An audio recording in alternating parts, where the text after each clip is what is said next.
Hello, this is Too Far Enterprises. And although I'm not traveling overseas with passport bros or anything like that, I'm going to talk to you today about one of my travels to a place called Cedar Hills, Texas. And I expressly went there because I'm believing and thinking that the way things are getting with Social Security and how hard things and expensive things have been getting, that I may need to supplement my income. So I went to a job fair. And I was a little bit apprehensive about going, but let me tell you, it's been one of the best experiences that I've had in a very long time. And I'm going to tell you why. Lately, we've been having a whole lot of issues with the church, especially the people that head the church. And most of us would like to know, where does all that money go? And why would a leader tell us as people supposed to be of their flock what to do when they can't even do it themselves? I.e., let's talk about T.D. Jakes to start with, and we can talk about the elder Bishop Eddie long ago, and then we could talk about somebody else who actually, I forgot his name, but so many pastors have gone down and shown that they're not human, they're less than human. They take advantage of the flock that they're supposed to be taken care of. But this church, even the lot attendant made me feel welcome and showed me where to go. And I'm not advocating for a specific church or anything. I'm just telling you of my experience today. And that church was the One Church, located in Cedar Hills campus. And most of the people I met there had smiles on their faces and had welcoming attitudes. And that's something you don't see a lot of. What you do see a lot of times is Christians are supposed to be Christians acting out, acting like they're somebody that they're not on Sunday, okay? But during the week, they could care less about you. And while I was there, I supposedly, and I believe I met the head of the police chief in Dallas. And I spoke to her, she spoke to me, and I actually shook her hand, and I told her, I said, this is the first time in a long time that I've talked to a police person and the hairs on the back of my neck didn't stand up. And she told me I didn't have to worry about that anymore. But I'm going to tell you something. You know, although I had a good experience with her, I'm going to tell you about another experience I had with a Dallas police officer who actually was, I guess, the doorman of the room where they were handling people's tickets. But before I go into that, I want to tell you a little bit more about this just job fair. I don't necessarily go to a lot of these, and like I said, it's been my practice to stay close to the home front, okay, because people make the world go round. It's not where you go sometimes, it's the people that you come in contact and the experiences that you have with people. And I'm going to let you know right now what happened with this. I met the chief of police and had a positive experience.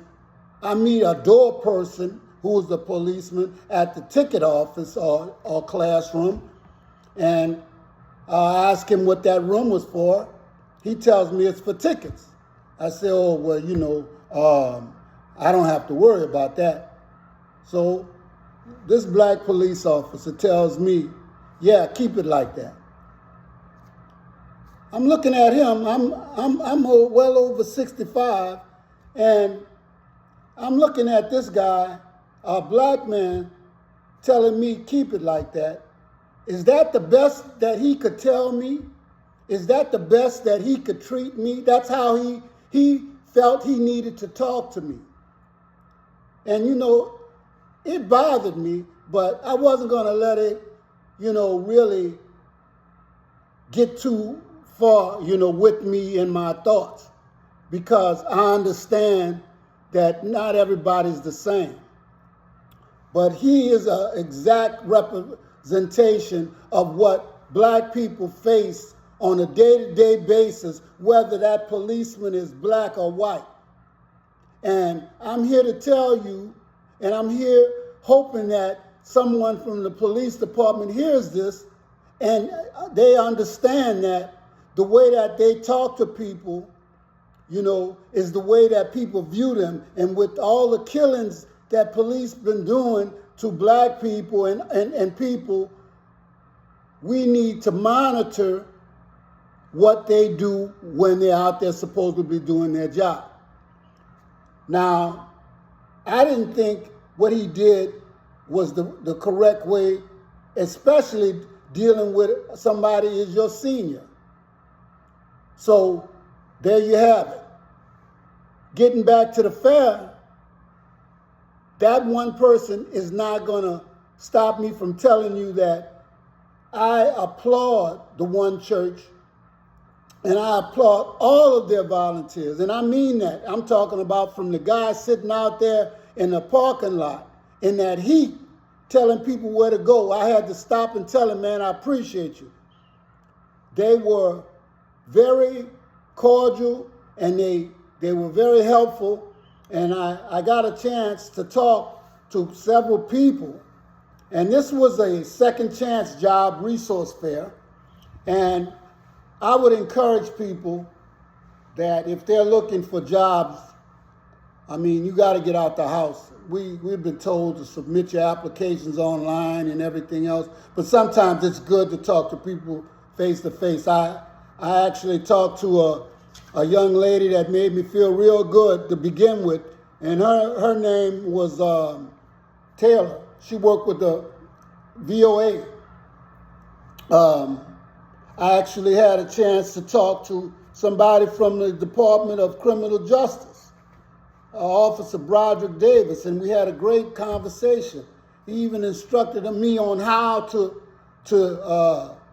do something on my phone to put in an application, because I told him that I don't mess around with those barcode things.